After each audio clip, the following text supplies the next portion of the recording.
Сегодня наш гость Наталья Радина.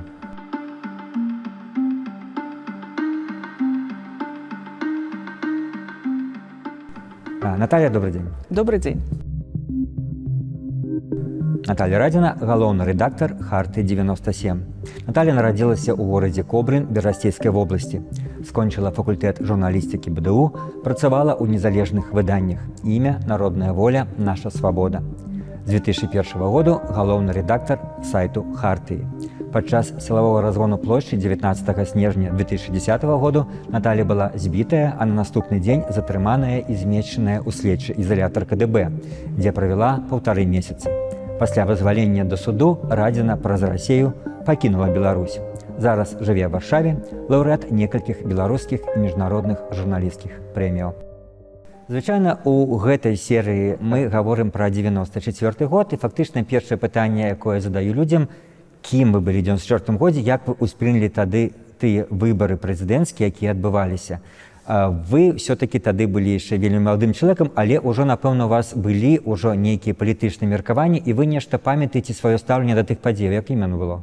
Ну, слухайте, мне было ўсяго 15 гадоў, я вучылася ў 10 класе, і так, я памятаю гэты час, памятаю сваркі, якія былі ў сям'і, таму што родныя мае вырашалі, за каго галасаваць, і частка была супраць Лукашэнкі, частка была за Лукашенка.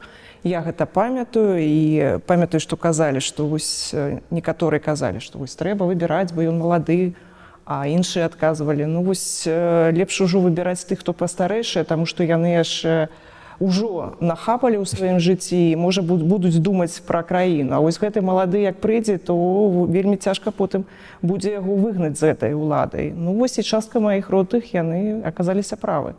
Але я памятаю, што ў мяне не было ніякай такой прыязні да Лукашенка, таму што ён мне вельмі не падабаўся адразу, вось нават там на мой дзіцячы тады узор, і мне здавалася, што ён нейкі занадта крыклівы, нейкі такі дурнаваты. І я так думала, боже, якім гэта можа быць прэзідэнт. Ну а праз 2 гады, калі мне ўжо было 17 гадоў, я паступіла у Менск у Беларускі дзяржаўны універсітэт на факультэт журналістыкі. Ну, я ўбачыла, што так, гэта, канешне, мы ідзем да дыктатуры. Это быў 96 год, і гэта было ўжо зразумела мне 17-гадовай. Можа быць, цікава будзе нашым слухачам даведацца, як тады, в сярэдзіне 90-х, адбывалася вучоба на журфаку. Я маю на ўвазе, наколькі дэмакратычнай тады былі выкладчыкі, наколькі дэмакратычнай была атмасфера, як хутка гэта стала мяняцца пасля прыходу Лукашэнкі, в які бок? Ну, спачатку гэта была абсалютна дэмакратычная атмасфера, калі браць там 96 год, потому што мы студэнты удзельнічалі ў акцыях пратэсту. Вы памятаеце, што тады было шмат такіх маштабных пратэстаў, чарнобыльскі шлях у 96 годзе, і потым былі пратэсты супраць гэтага рэферэндума, які Лукашенко правёў і разагнаў парламент, і тады пачалася вось гэта узурпацыя улады. Але такіх масавых выключэнняў з універсітэтаў за ўдзел у пратэстах не было. Увогуле, я ж пашла працаваць адразу ў незалежную прэсу. Я была на другім курсе, калі пашла працаваць у газету «Імя», і ніякіх санкцыяў да мяне не ўжывалася. Але трэба ўзгадаць, што маім аднакурснікам на факультэце журналістыкі быў Алексей Шыдлоўскі. Гэта адзін з першых палітвязняў беларускі, і Алексея арыштавалі за графіці. На помніку Леніна. Так, не толькі на помніку Леніна, тады проста было шмат графіці ў столбцах, адкуль Алексей родам, і тады яго арыштавалі разам з сябрам і пасадзілі ў турму, і Алексея выключылі з факультэта журналістыкі. Гэта быў такі першы выпадак, і я памятаю, што гэта вельмі абурала студэнтаў, ну як так, то есть, за што хлопцы арыштавалі, за што выключылі. Вось, але больш такіх выпадкаў я не памятаю, каб выключалі да 2001 года, вось, калі я скончыла універсітэт. Вам удалося скончыць, працуючы ў незалежнай прэсе? Я працавала заўсёды ў незалежнай прэсе, ні дня не працавала ў дзяржаўных медыа, і гэта ведалі добрыя мае выкладчыкі, гэта ведаў і дэкан, і ніякіх санкцыяў да мяне проста не прымянялі, абсалютна. І давайте тады пра незалежную прэсу, раз вы ўжо пачалі распавядаць. наколькі на той момант вось менавіта былі маштабы гэтай, мы все працавалі там і газета «Свабода», і газета «Імя», і наколькі па-вашаму у параўнанні з цяперашнім была ўплывовасць і магчымасць рабіць добрую журналістыку для незалежных журналістаў? Ну, гэта былі такія часы, канешне, росквіту для незалежнай прэсы, канец 90-х, і лічу, што мне вельмі пашанцавала, што я вось убачыла гэту сапраўдную журналістыку з першага дня, калі прыйшла працаваць спачатку ў газету «Імя», потом я ўжо працавала ў газеце «Свабода», паспела вось апошнія месяцы, і потым вось у газетах «Навіны», «Наша свабода», гэта газеты, які выдаваў Павел Жук, і потым яшчэ таксама папрацавала трохі з Іосіфам Середычам у «Народнай волі». І, канешне, я памятаю, як ўсё гэта пачыналася, вось такі павольны ціск на медыа, да, як гэта адбівалася на газетах. На шчасце, да газетаў Лукашенка дайшоў пазней. Спачатку, як мы памятаем, адразу як ён прыйшоў у 94-м годзе да ўлады, ён пачаў заціскаць Тэлебачанне. Тэлебачанне, канешне. Галоўны рупар, да. Да, узяў пад кантроль усё тэлебачанне, потым радыёстанцыі, памятаем, які лёс напаткаў у 96-м годзе радыё 101 і 2. А газетам яшчэ шанцавала, мы маглі працаваць. Але ўжо на пачатку 99-го года зачынілі газету «Свабода», так, і потым ужо працавала недзе год газета «Навіна», якая выйшла замест яе, таксама ў Паўла Жука. І ну, было відавочна, што пачынаюцца ўжо такія жорсткія рэпрэсіі. Што яны рабілі? То есть яны супраць газетаў выстаўлялі іскі. Памятаю, што, здаецца, «Навіны» зачыніліся па іску тада генпракурора Шеймана. Так? Было потому, што праведзена журналісцкае расследаванне пра то, як ён жыве і на якія грошы, і вось адразу газету за гэта зачынілі. Вось. Ну і к 2001 году я ўжо зразумела, што астатнія незалежныя газеты чакае вось такі лёс, які напаткаў і «Свабоду», і «Навіны», і будуць проста закручваць гэтай гайкі, і працаваць там будзе ўсё цяжэй. Вы это зразумелі, і якія для сябе высновы вы зрабілі? Знаеш, як я зразумела, калі правяла таксама ў газеце «Наша свабода» журналісцкае расследаванне, калі ты памятаеш, у Гомелі забілі дырэктара стеклазавода запольскага. Была такая гучная справа. І я паехала тут, у гэты Гомель праводзіць журналісцкае расследаванне. Мяне адправіла рэдакцыя, і мне ўдалося знайсці звесткі, хто ў гэтым быў зацікаўлены. І вось людзі, якія за гэтымі людзьмі, якія былі зацікаўлены у забіцці гэтага дырэктара заводу, стаяў у тым ліку старшыня Савета Рэспублікі Шыпук, калі ты памятаеш, такі быў. І вось я вярнулася ў Менск, напісала гэта расследаванне, газета яго надрукавала, і потым пачаўся на газету ціск. І мяне проста выклікаў рэдактар і сказаў: «Наталья, ну трэба пісаць абвяржэнне, таму што ну, інакш газету зачыняць. Ведаю, што ты права, ведаю, што тут усё як ёсць, але вось трэба гэта зрабіць». Я сказала: «Я не буду гэтага рабіць. Хочаце, рабіце самі, а я звальняюся».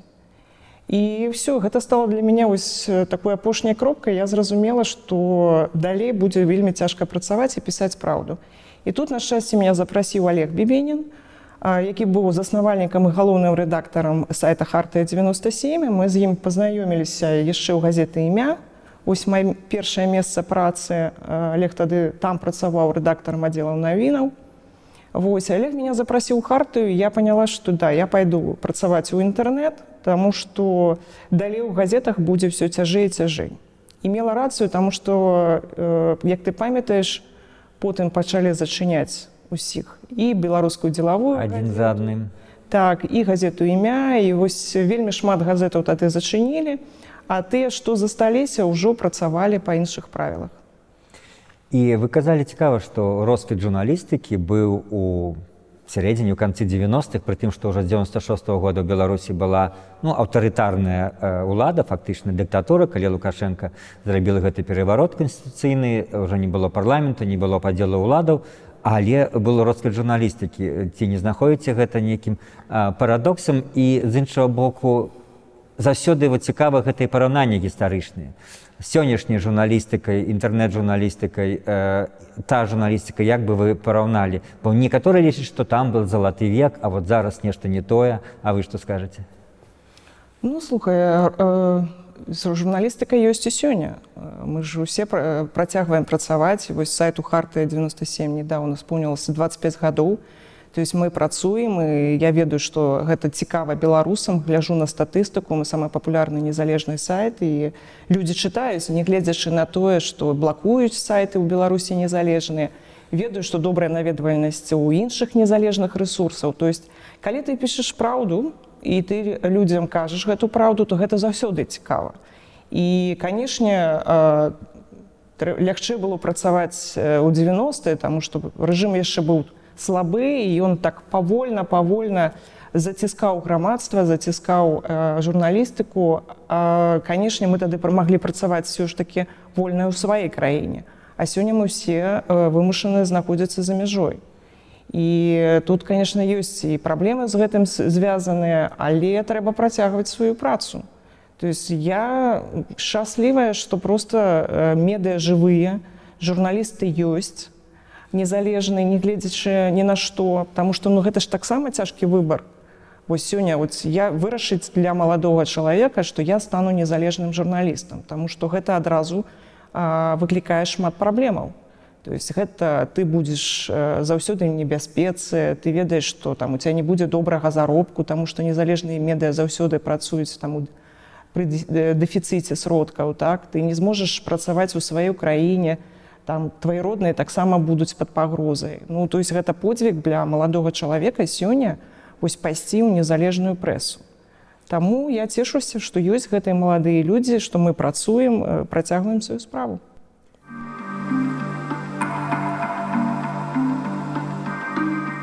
Считаю, что когда журналистам присуждают такие премии, они таким образом охраняют журналистов, потому что они показывают властям, спецслужбам тех стран, которых преследуют этих журналистов, что мир следит за их судьбой, и это действительно придает больше безопасности.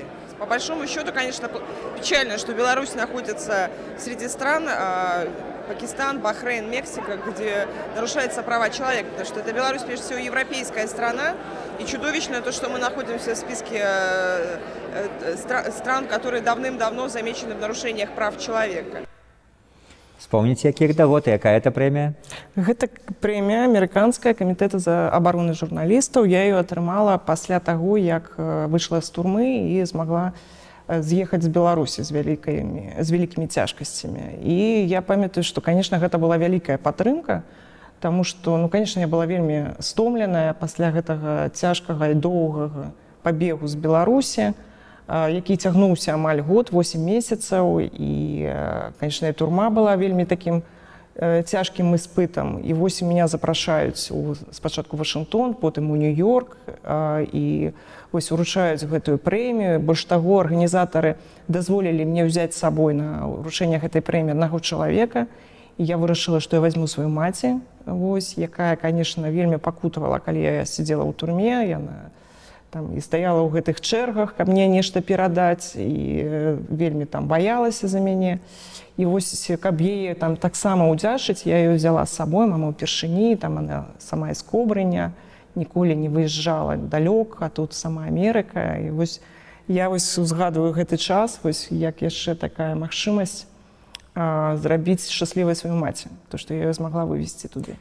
Калі мы кажам уже пра журналістыку, можа, каб закончыць эту тэму, я памятаю, я працаваў в газеце «Свабода» в сярэдзіне 90-х, і наш галоўны рэдактар Ігор Гельменчук, калі там запрашалі на нейкі семінар, там, умоўно скажем, заходнікі, здаецца, нарвежцы, там пра тое, як рабіць там незалежнае выданне, ён так с іроніяй, і з часткай праўды казаў: слухайце, давайте я ім раскажу, як ва ўмовах дыктатуры рабіць незалежную газету, которая будзе купляцца, і которую там праз дзень судзяць і выжываць, і без грантаў жыць.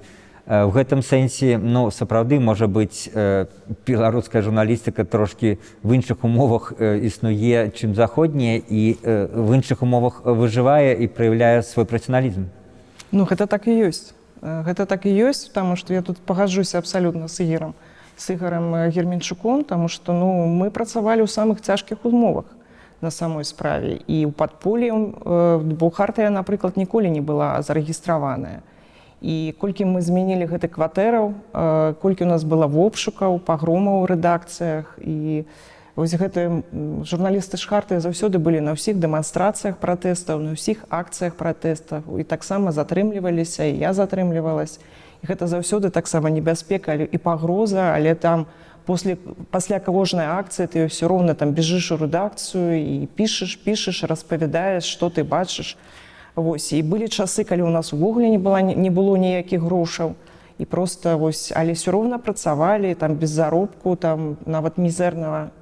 То есть, ну, канешне, то есть мы можам распавядаць сёння заходнім журналістам, як гэта працаваць пры дыктатуры, як на самой справе рабіць такі цікавы прадукт, які будуць чытаць, які будзе ўплываць на сітуацыю. Вы пачатку размовы казалі, што падчас выбараў 94 года у вас былі пэўныя спрэчкі в сям'і. Вы можаце згадаць вот тыя члены вашай сям'і, калі это не секрет, як яны мяняліся з цягам часу? Яны засталіся, тыя, хто быў за Лукашэнку, за яго, ці гэта ўжо, так сказать, не можа быць такого? Не, ўжо я не бачу там такіх людзей. Канешне, зараз там цяжка ўвогуле каму нешта казаць, да, то есть у беларускіх умовах. Але я ведаю ўвогуле па краіне, то есть па ўсім сваім знаёмым, якія засталіся ў Беларусі, ну, няма падтрымкі ў Лукашэнкі ніякай. Всё, то есть тая нават падтрымка, якая была раней, яна знікла паступова і вельмі хутка. Бо я нагадаю, што Лукашенко же фальсіфікаваў выбары, усе выбары. Ён ужо ў 2001 годзе ён ужо прайграў выбары. На чым грунтуецца ваша такая перакананасць? Ёсць такая інфармацыя, я нашла таксама ад уладных структур, што яшчэ ў 2001 годзе Лукашенко не выйграў выбары, што былі татальныя фальсіфікацыі. Але ж трэба разумець, што такое рэжым Лукашенка. Гэта жорсткая дыктатура, які ўвесь гэты час утрымлівала ўладу дзякуючы рэпрэсіўнаму апарату, так, вельмі вялікаму, і Расіяй. Увесь гэты час Лукашенко трымаўся каля ўлады толькі дзякуючы падтрымкі з боку Расіі. Калі б гэта не было вось, побач гэтага суседа, мы б ужо, Віталь, з табой забыліся, хто такі Лукашенко. Але такіх развагах ці няма, ну, скажем, нейкага зняцця адказнасці з то, што называецца з грамадства, з народа. Калі пэўная частка, ну, народ хаця бы, напрыклад, галасаваў, розныя звесткі, як ён галасаваў, сацыолагі па-рознаму, вы, я думаю, можаце крытычна выказацца пра беларускіх сацыолагаў, но даюць розныя дадзеныя. Некаторыя выбары сацыолагі сцвярджалі, незалежныя сацыолагі сцвярджалі, што Лукашенко выйграў. Ці вы лічыце, што вот не было такого з 2001-го ўжо ні разу? Слухай, ніякай сацыялогіі ў Беларусі няма шмат гадоў, да, таму што людзі баяцца проста адказваць на пытанні гэтых сацыёлагаў. Таму я ў ніякую сацыялогію проста не веру ў Беларусі. А ва што тады верыць? Я бачу на то, проста, што весь час, колькі быў Лукашенко, заўсёды былі пратэсты. І 20-й год паказаў, што супраць яго ўжо узнялося ўсё грамадства. І я проста не веру ніякія перамогі Лукашенка на выбарах. І калі там узгадваць гэты час, там, пачынаючы з 94-го года, калі Лукашенко прыйшоў да ўлады, пратэсты апазіцыі не спыняліся, яны заўсёды былі.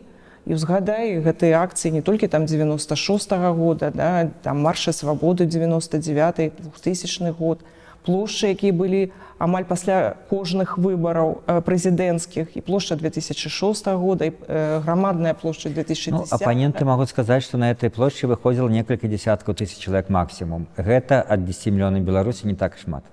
Гэта дыктатура, які ўвесь час проста запужвала людзей. І ты ведаеш, якія метады супраць людзей выкарыстоўваліся.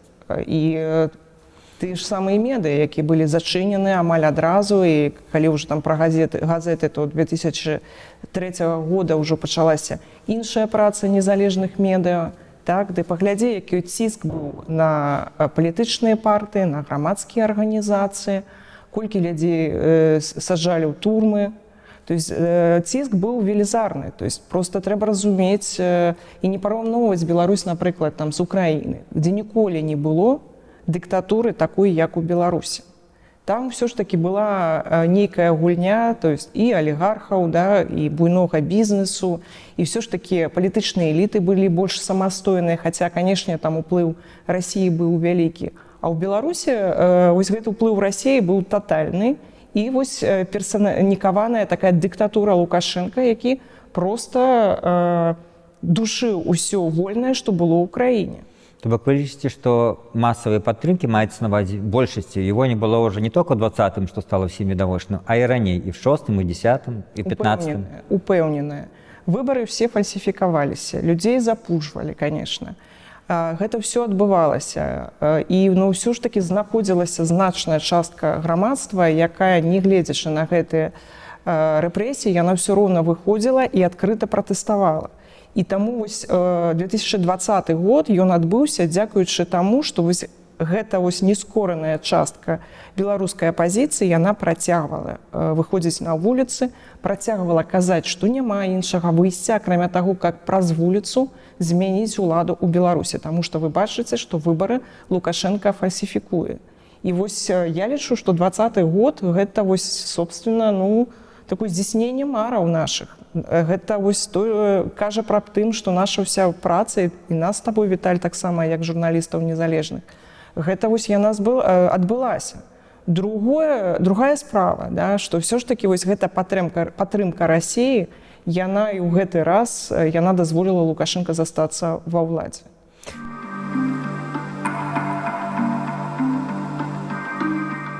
Пра 20-й можа пазней, але спачатку пра адзін з гэтых выбарчых момантаў. Это 10-й год, это знакамітая плошча 19 снежня, ў дзень выбараў, калі дзесяткі тысяч выйшлі, і жорсткі разгон, калі схапілі фактычна ўсіх кандыдатаў прэзідэнта і ўсіх больш-менш прыкметных асобаў з іх камандаў, у тым ліку і вы. У біяграфіі я сказаў, што вы былі збіты, можа быць, падрабязней пра гэта.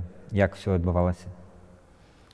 Гэта ўжо, конечно, давно было, і ўвогуле пра сябе марудна распавядаць. Гэта быў цяжкі час, конечно, я ніколі не забуду гэты дзень, таму што, па-першае, я была вельмі шчаслівая ў той дзень, таму што шмат людзей выйшлі на вуліцы. Гэта вось было вялікае шчасце. Десяткі тысячаў чалавек, па розным ацэнкам, 50-60 тысячаў выйшлі на вуліцы пратэставаць супраць фальсіфікацыі выбараў. Потым, адбыўся разгон. Я была збітая, таму што была таксама ў першых шэрагах. Я як журналіст павінна была ўсё бачыць. Вы былі каля трыбуны, з якой выступалі прамоўцы, ці недзе в іншым месцы? Я была каля трыбуны, калі людзі былі на Кастрычніцкай плошчы, потым яны прайшлі да плошчы Незалежнасці, і там была ўжо непасрэдна на прыступках дома ўраду. Шкло не білі? Не, шкло не біла, перадавала на сайт Харты, што адбывалася, мы рабілі онлайн-рэпартаж, але была збіта з ног амапаўцамі, якія пачалі адціскаць... Калі яны пашлі шэрагам сваім, да? Так, калі яны пашлі шэрагам, пачалі адціскаць людзей ад дома ўраду, і вось я тады ўпала, мяне пачалі біць нагамі, вось таксама і па галаве. Потым мяне выратаваў адзін хлопец, які мяне проста выцягнуў за куртку, за капялюш з-пад іх ног па лёдзе,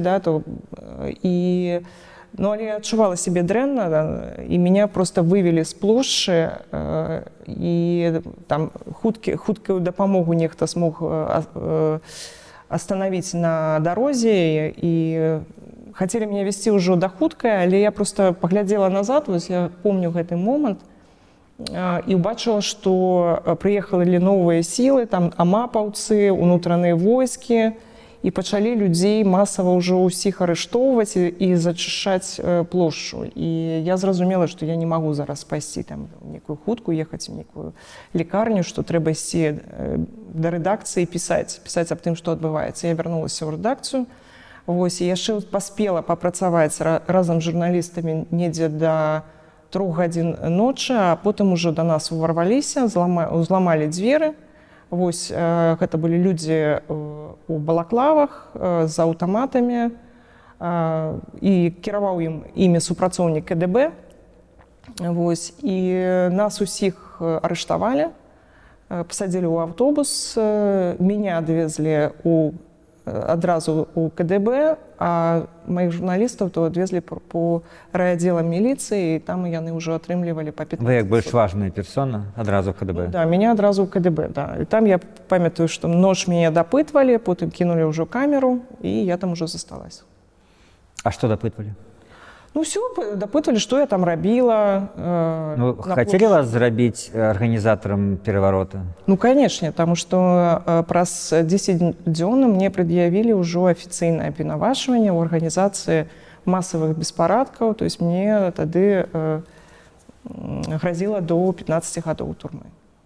Знаете, зараз, ну, как бы все это успрымаецца, на жаль, Беларусі, як пасля 20-го года, як нешта добра знаёмае, но тады для всего грамадства і, напэўна, для вас гэта быў шок. Вы былі гатовы маральна да этого, калі ішлі на плошчу і, ну, калі працавалі на Хартыі, што все-таки мы, журналісты, заўсёды мелі нейкае, ну, алібі, сваё журналісцкае пасведчанне, і меня таксама там затрымлівалі на вуліцах да таго, как пакажаш там, можа быць, в гэтым машыне іхняй і вызваляць. Паколькі журналіст, асабліва там Радыё Свабода, быў зарэгістраваны на той момант у Міністэрстве замежных справаў.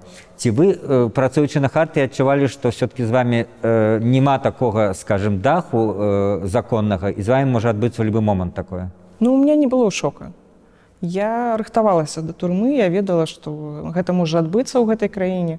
У меня не было ніякіх ілюзій адносна Лукашэнкі, і, ну, і таму у меня не было панікі, там, калі мяне затрымалі. То есть, я больш таго, я ўжо да гэтага была так трохі закалена допытамі, таму што гэта ж ужо было пасля 19 снежня не першая крымінальная справа, якая была ўзбуджаная супраць сайта Хартыі 97, я была яе фігурантам. Потому что на нас пачалі ціснуць з лютага 2010 года. Тады ўзбудзілі першую крымінальную справу за матэрыялы на сайце Хартыі. Першы тады адбыўся вобшук у нашай рэдакцыі. Таксама мяне тады збілі, калі там амапаўцы хацелі прайсці ў рэдакцыю, я іх не пускала, яны проста ударілі мяне кулаком у твар. Вось, і, ну, тады, можа быць, быў нейкі шок, да? Але уже к 19 снежню, калі я ўжо прайшла пра шмат допытаў, таму што яны ўжо летам 10-го ўзбудзілі другую крымінальную справу, ўжо за каментары на сайце Хартыі, каментары чытачоў, то уже на допыт як на работу? Ну да, таксама на допыт як на работу, да. Таму я ўжо допытаў не баялася, я ведала, як трэба сябе весці. Тым больш, што я яшчэ напярэдадні якраз прачытала кнігу Натана Шаранскага «Не ўбаюсь зла», вось, знакамітага савецкага дысідэнта, які 9 гадоў правіў у савецкай турме. І ён таксама там вельмі добра пісаў пра допыты, як себе трэба весці на гэтых допытаў, пра турму. Вось. І таму у меня ўжо не было ніякага такога вялікага страху. Вось зараз мне людзей вельмі шкада, якія ў турмах, таму што я ведаю, што большасць з іх не чакалі такога ад улады. І вось я ведаю, што людзям там значна цяжэй, чым было мне.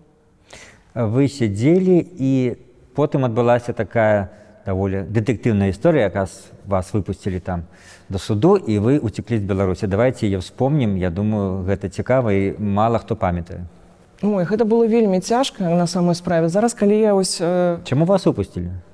А хто ж меня выпускал? Меня не выпускали. Ну, да, пад хатнярыш, так разумею. Мне забаранілі жыць у Менску, калі вызвалілі з турмы пад падпіску о невыездзе. То есть я па-ранейшаму была фігурантам крымінальнай справы, і мяне чакаў суд, таму што абвінавачванне афіцыйнае мне было прад'яўленае. Чаму вызвалілі? Таму што тады пад падпіску вызвалялі жанчын, журналістаў, таму што Еўразвяз просто напугаў Лукашенка тым, што сказаў, што могуць быць уведзены эканамічныя санкцыі менавіта за палітвязняў. І гэта іх вельмі спужала, і частка людзей была вызвалена. Вось. І таму я змагла выйсці, але мне сказалі, табе толькі дзень на зборы, і ты павінна з'ехаць вось у Кобрын, у дом сваіх бацькоў, і не пакідаць гэты дом, будзеш там сядзець і пад наглядам міліцыі КДБ. Ну вось, я з'ехала, і там на самой справе кожны дзень прыходзіла да мяне міліцыя, Вельмі часто там о 7 раніцы правяралі, чи я на месцы. Я не могла пакідаць горад, нікуды з'язджаць. І так я прысядзела 2 месяцы і працавала, дарэчы, па-ранейшаму рэдактарам «Харты».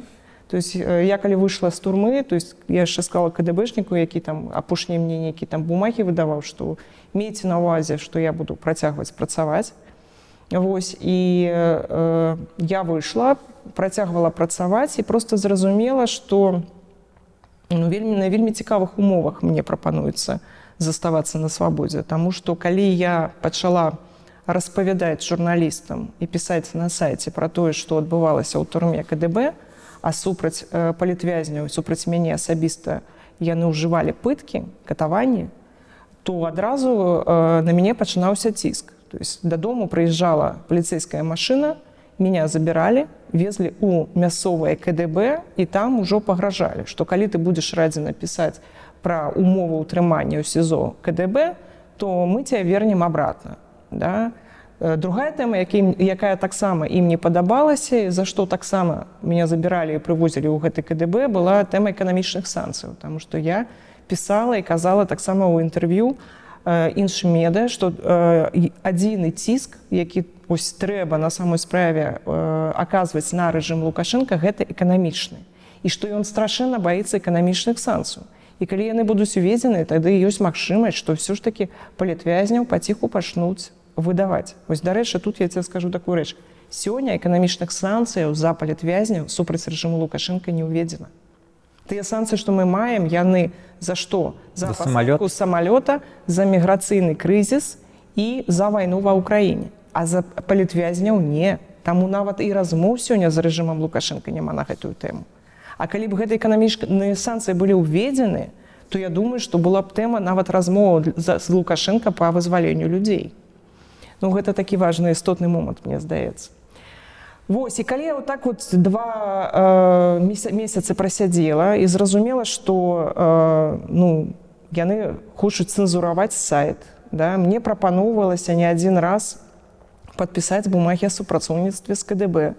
Гэта пачалося яшчэ ў турме, гэта прамым проста тэкстам мне прапаноўвалася рознымі і следчымі, нават не следчымі, аператыўнікамі, і начальнікам турмы, які таксама тады вёл допыты палітвязняў у турме. І потым ужо на свабодзе таксама... Мне цікава проста, што многія, самы вядомы кейс называецца Алексія Михалевича, который падпісаў, каб выйсці, і потым адразу ж сказаў пра гэта публічна. Вы не разглядалі такую магчымасць, бо падпішу, каб выйсці, каб потым все сказаць правду і, конечно, адмовіцца ад этого супрацоўніцтва? Не, я не разглядала. Я казала, што я не буду нічога падпісваць, таму што на мяне ціснулі, прапаноўвалі і прашэнне на імя Лукашэнку напісаць, і таксама бумагу о супрацоўніцтве. Я разумела, што гэта такая кабала, з якой не вылезці. І я не хочу нічога. На крышку будуць трымаць усё жыццё. Канечне, нават калі ты з'едзеш. То есть яны будуць трымаць гэту бумагу. І навошта мне гэта надо? Я адмаўлялася заўсёды, але я разумела, што яны могуць ціснуць і далей. А седзячы там, вы думалі, што так абставіны могуць скласціся, што у вас все-таки, вы ж не ведалі, што адбываецца санкцыі, пагроза, што всіх жанчын і іншых выпусцяць. Вы думалі, што у вас хутка могуць вызваліць? Просто выпусціць за гэтых сценаў? Калі сядзела ў КДБ? Я верыла, што людзі пра нас не забываюцца, таму што вось як журналіст, які таксама шмат пісаў пра палітвязняў, які бачыў гэтай кампаніі салідарнасці, які заўсёды былі ў Беларусі з вязнямі сумлення, я разумела, што пра нас не забыліся. Хаця ў турме КДБ нам казалі, што ўсё, вас ніхто не памятае, вы ворагі народа, людзі там шчаслівыя, што Лукашенка зноў стаў прэзідэнтам, а вы там усе здраднікі. Яны ж нас стрымалі ў ізаляцыі, не давалі нам ніякіх лістоў, не перадавалі, ні газетаў, мы нічога не ведалі. Але мяне трымала тое, што я верыла ў гэту беларускую салідарнасць. І я не памылілася. Ось.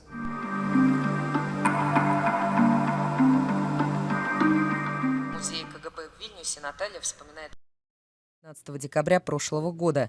В этот день она готовила материал о фальсификациях на выборах и об акциях протеста в Минске. За это ее избили и посадили под арест.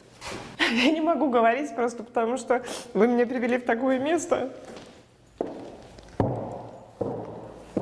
Такие же железные кровати, Они были немного выше, у меня не было спального места, я спала на досках на полу под такой кроватью, вот там внизу. Мы все за них переживаем, но когда ты попадаешь в такое место, ты вспоминаешь, как это было тебе, и ты понимаешь, что вот эти люди сейчас находятся в тюрьмах, и у них сроки, как вот кандидат в президенты Андрей Санников, 5 лет в тюрьме.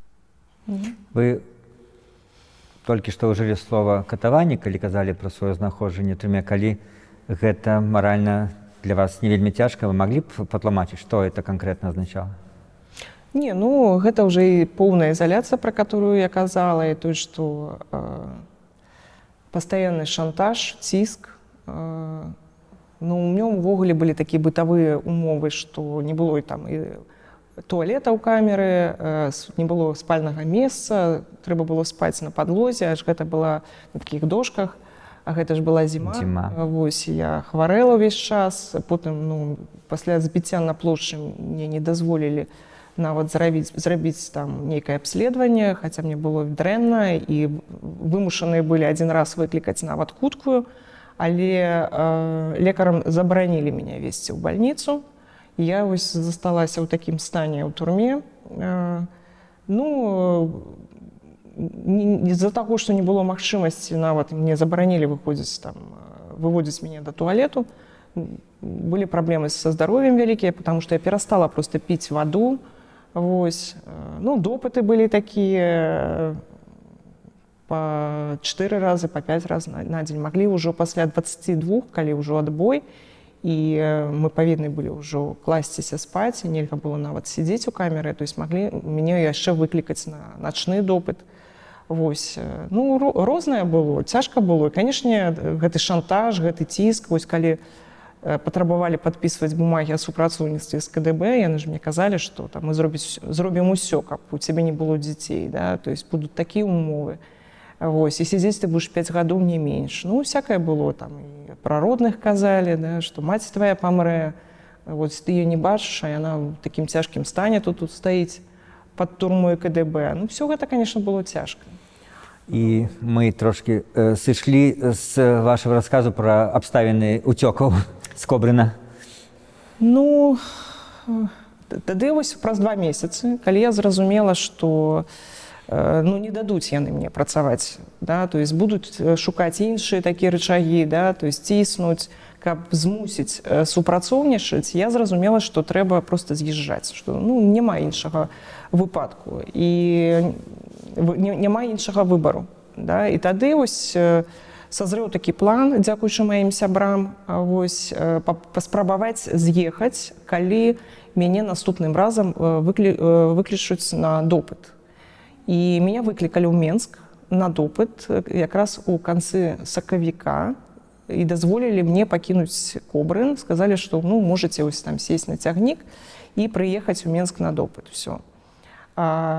І я тады, ну, вырашыла, што гэта шанец, што трэба з'язджаць. Вось. Канешне, было там страшна, я не ведала, як гэта атрымаецца, таму што, па-першае, у меня ж не было ніякага пашпарту. То есть меня вызвалілі з турмы і не аддалі пашпарт, каб я нікуды не магла з'ехаць. Вось. І я вось чалавек без пашпарту, думаю, куды бежаць. Вот сябры прапанавалі вось проста сысці з гэтага цягніка, да, па дарозе ў Менск. І там мяне забяруць на машыне. Я на самой справе сашла ў Лунінцы, калі туды ехала, гэта было ноччу. Меня адвезлі сябры ў адзін з беларускіх гарадоў. Я да гэтай пары не хочу яго называць, што гэта за горад, але я да гэтага ніколі там не была, і мяне не павінны былі там шукаць. Там я прасядзела каля тыдні, без тэлефона, канешне, без кампутара, то есть я не выходзіла нікуды в інтэрнэт, я ўвогуле ні з кім не размаўляла. Вось. Нават мои бацькі не ведалі, куды я паехала і што за мной будзе. Я проста ім сказала перад ад'ездам, калі сядала на гэты поезд, што я з'язджаю, все. І вось, і пасля таго, як вось я тыдзень прысядзела ў такім падполі ў гэтым горадзе ў сваіх сяброў, мяне вывезлі, а ўжо там і в обшукі былі, і на сайце Харты мои журналісты адразу напісалі, што Наталья нібыта ўжо з'ехала з Беларусі, каб проста перасталі шукаць. Хаця шукалі, і вопшыкі былі там, і ў доме, канешне, у бацькоў, і нават прыязджалі ў вёску там, да бабулі, да дзедулі. Шукалі ўсюды, нават у тым Лунінцы. Я ведаю, што ў шмат якіх актывістаў апазіцыі былі вопшыкі, шукалі, што я, можа, там недзе ў якім падвале сижу ў них. Вось. Ну і праз тыдзень ужо меня вывезли на машыне ноччу у Россию. Конечно, не па галоўнай дарозе, дзе маглі праверыць дакументы, але там вось леснымі тропамі. То бок зараз праз гады вы ўжо, ну, па-ранейшаму лічыце, што гэта вот рэальна былі такія, ну, скажем, уцёкі, іх пракол, ці можа быць, як это было ў 20-м годзе, 21-м, калі яны дазвалялі выязджаць многім людзям, можа быць, вам дазволілі тады і ім скінулі, типа, гэтую цяжар з себе? Вось, калі б меня вывезли як латушку з Ковалькова, я была б шчаслівая. Вось просто вывезли на машыне, все нормально, да, выязджаць. Мне прыйшлося бегчы, вельмі цяжка бегчы. Таму што калі я аказалася на тэрыторыі Расіі, гэта ж я таксама не магла адкрыцца, дзе я. Таму што я разумела, што гэта саюзная дзяржава. І мяне маглі таксама абвясціць не толькі ў рэспубліканскі, але ў саюзны вопшук. І мяне маглі затрымаць на тэрыторыі Расіі. Таму я 4 месяца без пашпарта сядзела таксама у кватэры у паўночным Тушына, нікулі не выходзіла амаль, да? То есть і проста маі сябры там ужо дапамагалі ціха праз Верховны камісарыят ААН па справам бежанцаў атрымаць для мяне нейкія дакументы, каб я магла з'ехаць, таму што, опять нагадаю, чтоб не было пашпарту. І, дзякуй Богу, мяне прызналі бежанцам па лініі ААН, і паціху вось пачалося вось гэта працэдура атрымання мною нейкіх дакументаў, каб з'ехаць з Расіі. І тут мне вельмі, канешне, дапамагла расійская праваабаронца Святлана Ганушкіна. Вось, дзякуючы толькі ёй я змагла вось атрымаць вось хуткія вельмі тэрміны, да, таму што для ААН 4 месяца гэта, ну, нішто, яны 2 гады могуць разглядаць справы. Вось, дзякуючы ей мяне прызналі уцекачом па лініі ААН. Праз амбасаду Нідерландаў я атрымала лісэ-пасэ, такі часовы пашпарт. І вось уже на апошняй стадыі Святлана, які на той час была чальцом сябрам вот гэтага савету рады там, при прэзідэнце, да, по-моему, чалавека, да, при прэзідэнце Расіі, тады быў Медведзеў, вось, які здаваўся на той момант больш адэкватным, так, чым Путін. Вось, і дзякуючы таму, што яна папрасіла там даць мне дазвол на выезд з Расіі, мне гэты дазвол далі, і я змагла з'ехаць з той Расіі праз 4 месяцы. Але гэта было вельмі цяжка, я табе скажу. Я не ведала ўвогуле, атрымаецца ці не атрымаецца. Маі родныя таксама не ведалі, дзе я. Я не магла пра гэта нідзе казаць. Усе 4 месяцы там на сайце пісалі, што я ўсё сижу ў нейкім лагеры уцекачоў у Европе, нібыта, да. Вось, ну гэта, але дзякуй Богу, атрымалася. За гэтыя гады сваёй журналісцкай кар'еры вы калі-небудзь сустракаліся з Лукашэнкам, ну, бачылі его жывьём, што называецца? Не, ну бачыла на нейкіх мерапрыемствах, у тым ліку, калі там выдавалі пасведчанне, памятаеш, там кандыдатам у прэзідэнты, у дварцы рэспублікі праходзілі такія цырымоніі, і ён тады вымушан быў прысутнічаць. Гэта, памятаю, было і 2001, і 2006. Вось потым ён уже не прысутнічаў на такіх мерапрыемствах. А чу на яго глядзець? Ну, мне вось асабіста там глядзець на яго так і не хочацца. Так калі мы вот вяртаемся да такіх журналісцкіх тэмаў, вы бы не хацелі б, напрыклад, зрабіць з ім інтэрв'ю? Ну, на сённяшні момант? Я адказваю так, я не следчы, я не юрыст, а з ім павінны размаўляць следчыя і юрысты. Мне не цікава яго думкі, ён злачынца. Ён злачынца, які, ну, столькі гэтых злачынств зрабіў, што пра што з ім размаўляць? Ведаеце, скажуць, што нават злачынцы даюць там шмат вядомых гісторый выпадкаў, даюць з турмы інтэрв'ю, нейкія становяцца, пішуць кнігі, становяцца славутымі. Апошняе яго слова перад прысудам я абавязкова паслухаю. У гэтым сэнсе, ну, што мы гаворым пра 30годдзе першых выбараў, і гэты чалавек застаецца пры ўладзе толькі, па-вашаму, з-за таго, што ён пабудаваў такую дыктатарскую сістэму, сістэму падаўлення, ці з-за таго, што ўсё-такі, можа быць, і беларускае грамадства недастаткова за гэты 30 гадоў рабіла для таго, каб его, скажем так, зрынуць, адхіліцца да ўлады? Ну, ведаеш, я буду тут абараняць беларусаў, вось, таму што я ўсё ж такі лічу, што ў тых умовах, якіх нам усім прыходзілася існаваць і працаваць, вельмі цяжка было на самой справе зрынуць гэту ўладу. Па-першае, таму што на самой справе трэба разумець, што мы ўсе гэтыя гады змагаліся не толькі з Лукашенко, мы змагаліся з Пуціным. Таму што падтрымка была заўсёды велізарная, пачынаючы ад эканамічнай, заканчваючы палітычнай, і таксама на міжнароднай арэне, як Лукашенко абаранялі тыя ж самыя расейцы. І мы бачым, якое было стаўленне да Лукашенка, да апошняга, да гэтых амаль да 22-го года, калі ён ужо разам з Пуціным пачаў вайну супраць Украіны. Да гэтага ўсё роўна Беларусь не была ў цэнтры ўвагі міжнароднай супольнасці, і колькі гадоў мы патрабавалі ўжываць ўсё ж такі эфектыўныя эканамічныя санкцыі супраць гэтага рэжыму, ніхто ж слухаць не хацеў. Ну, падумаеш, там нейкія палітвязні ў турмах, ну, няма ў них выбараў, да? Галоўнае ж гандаль, да? Галоўнае ж пакупаць тыя ж нафтапрадукты, калійныя, азотныя, угнаенні, да? І шмат чаго іншага. Вось. І ніхто не хацеў на Западзе ісці на канфлікт з тым же Крымлём, таму што там казалі, не, гэта наша тэрыторыя, гэта наш дыктатар, ён застаецца. Ну, гэтым праблемай. Не звярталі ўвагі на беларусаў, на іх гэты прызывы аб дапамозе, таму што трэба ў такой сітуацыі, зараз Украіна, яна можа сама змагацца? Не, ёй павінна падтрымка. І беларусам таксама. Наконт закліку да санкцыяў не так даўно Зенон Пазняк, скажем так, даволі рэзка выказался пра вашы некаторыя меркаванні, і сутнасцю было выказванне, яна журналістка, чаму яна лезе ў палітыку, пішы там на харту, што хочаш, а палітыку не лезь. Слухай, што мне каментаваць? Чалавеку 80 гадоў. Давай, дарэчы, павіншуем. Просто сам этот прынцып, я хацеў бы, можа быць, каб не пра Пазняка, а пра гэты прынцып, што дзе тут мяжа паміж журналістыкай і палітыкай, журналістыкай і актывізмам, з іншага боку, в палітыку няма такого, каб людзі толькі прафесійныя палітыкі ішлі палітыку. Палітыку ідуць дактары, палітыку ідуць сантэхнікі, палітыку ідуць там, як Гавал, пісьменнікі, драматургі, журналісты таксама шлі палітыку ў розных краінах, дасягалі шмат чаго. Як бы вы бачылі гэтую, скажем, дылему? Да я не бачу ніякай дылемы. То есть я працую журналістам. Я выказваю сваё меркаванне, маю на гэта права. Вось зараз я вярнулася з Брусэля, дзе таксама удзельнічала ў паседжанні дэлегацыя па сувязям з Беларусю, распавядала пра тое, што адбываецца ў беларускіх турмах, як там забіваюць палітвязняў.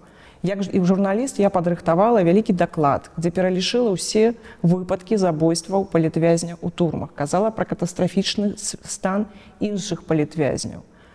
Таму што шмат людзей пенсійнага ўзросту, якія сёння могуць памерці ў любы момант. Так, людзей хворых, на анкалогію таксама. Вось што гэта? Журналістыка альбо палітыка? Всё, што я кажу, гэта факты. Так? І я маю права, як грамадзянка Беларусі, заклікаць да дзейсных мер у адносінах да маёй краіны, таму што да гэтага рэжыму. Таму што трэба спыніць яго, трэба выратаваць людзей. Што гэта? Я лічу, што гэта проста мой грамадзянскі доўг гэта рабіць.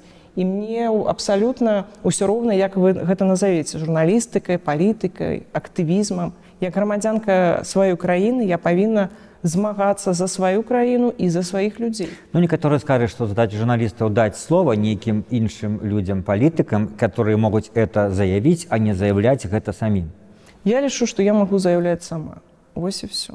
А вось гэта пазіцыя, ведаеш, у журналістыкі, мы над схваткай. В беларускіх умовах, прабачце, вы не над схваткай, вы пад плінтусам. Вось і все. Поэтому я лічу, што мы все павінны ў голас сказаць пра тое, што зараз адбываецца ў Беларусі.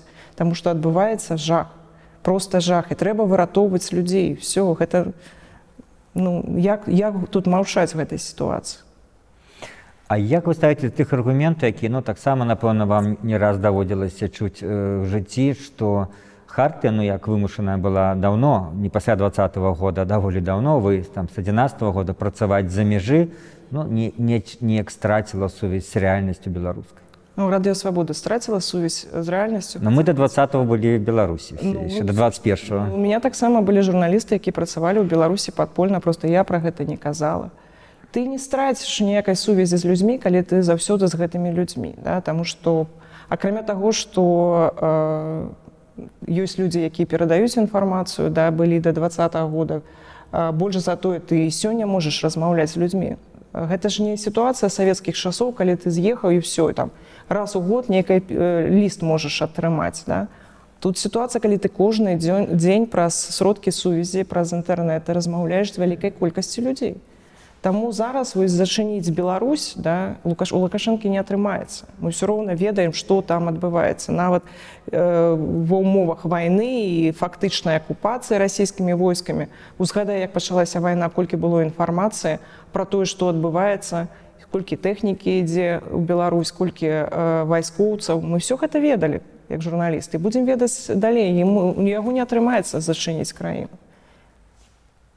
У вас своеасаблівае стаўленне і да 20-го года, і да, скажем, Светланы Ціхановскай, да дэмакратычных сілаў.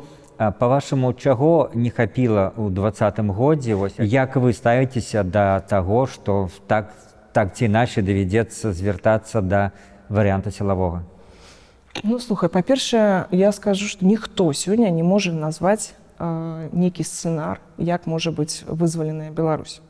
Могуць быць розныя сцэнарыі, конечно. І паколькі ідзе вайна, то, конечно, шмат хто зараз кажа пра гэты сілавы сцэнар.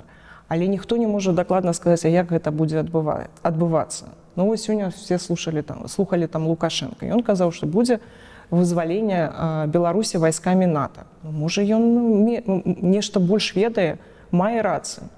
Ва ўмовах вайны ўсё магчыма. Магчыма таксама тое, што кажа Лукашенка, вызваленне Беларусі вайскамі НАТО. Все можа быць.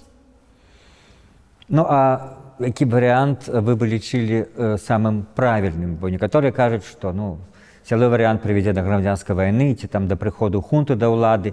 Іншыя кажуць, што дамоўленасці наадварот нерэальныя, пакуль Лукашенка, які, як зразумела, ніколі сам добраахвотна не аддасць улады. Пры тым, што можа быць усё, а што па-вашаму было б найлепшым? Конечно, мне б хацелася, каб гэта быў все ж такі нейкі ненасільственны сцэнар. Бо сілавы сцэнар гэта заўсёды ахвяры. Але атрымаецца гэта зрабіць у сённяшніх умовах вайны, я не ведаю. Я ведаю адно, што, канешне, Беларусь павінна быць вызваленая і ад рэжыму Лукашэнку, і ад расійскага ўплыву.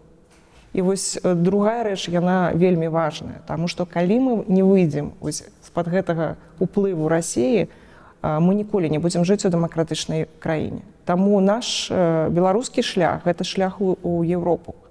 У еўразвяз, у НАТО у нас няма іншага выйсця. Калі мы хочам захаваць сябе як народ, як нацыю, мы хочам захаваць сваю краіну на самой справе незалежнай, мы павінны уходзіць з-пад уплыву Расіі. І нейкія гаранты, і гэты парасон нам можа даць толькі еўразвяз і НАТО. Як толькі гэта адбудзецца, то, што вы называеце вызваленне Беларусі, вы збіраецесь вярнуцца ў Беларусь? Адразу, і можа не пасля, а падчас. Бо некаторыя кажуць, это яшчэ не ўсё, гэта яшчэ не канчатковая дэмакратыя, я вярнусь толькі калі будзе там ужо чыстая дэмакратыя. Слухай, я 10 гадоў на чемаданах. Не, на самой справе, конечно, я адразу вярнусь. Я не уяўляю свайго жыцця нідзе, акрамя Беларусі.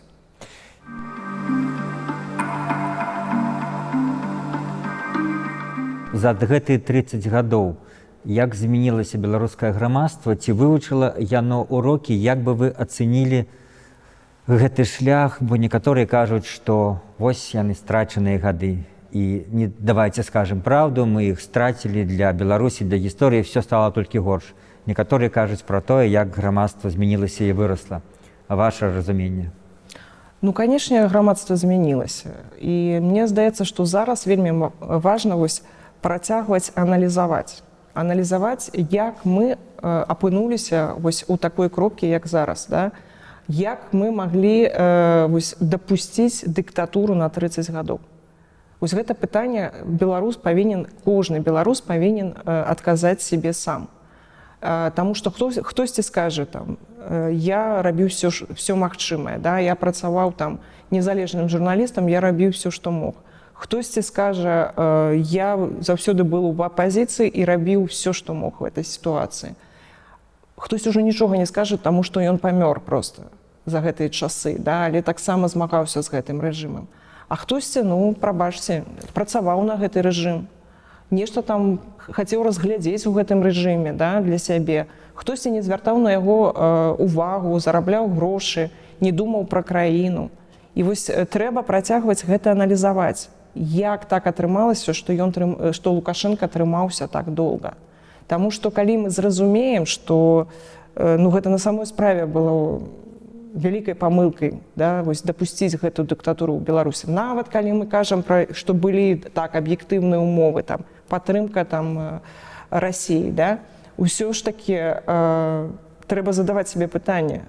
Гэтае пытанне для таго, каб не дапусціць такую дыктатуру ў другі раз. А калі ўжо вы закранулі, як вы ставіцеся да тых, хто працаваў на рэжымы дастаткова доўга, але зараз знаходзіцца ў апазіцыі, ну, ці гэта людзі, якія асэнсавалі, трэба іх за гэта пахваліць, ці все-таки вы маеце нейкія папрокі да гэтых людзей? Ну, я лічу, што гэтыя людзі павінны, па-першае, пакаяцца. Яны павінны чэсна проста распавядаць, што я працаваў на гэты рэжым, я памыляўся, я быў саўдзельнікам тых злачынстваў, які рабіў гэты рэжым. А калі чалавек у гэтым не прызнаецца, кажа, не, я ж на дзяржаву працаваў, што вы кажаце?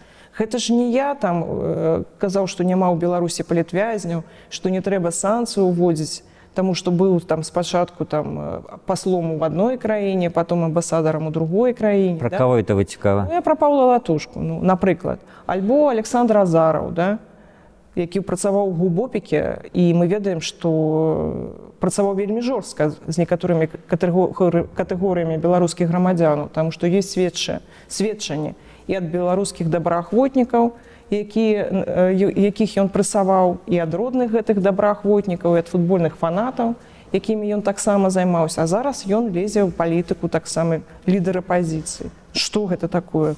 Хто гэтыя людзі? Як? Ну, пакайцеся. Гэта, па-першае, па-другое, не лезьце ў лідары. Вы не можаце проста па сваім маральным стане прэтэндаваць на нейкае лідарства. Ну, а калі за іх прагаласуюць? Ну, паглядзім, на свабодных выбарах усё паглядзім. Але ў нас пакуль, на жаль, няма такіх выбараў. Добра, дзякуй, Наталья, вялікі за такую шчырую і глыбокую размову. Дзякуй вялікі, што пагадзіліся. Я думаю, всім будзе цікава. Дзякуй.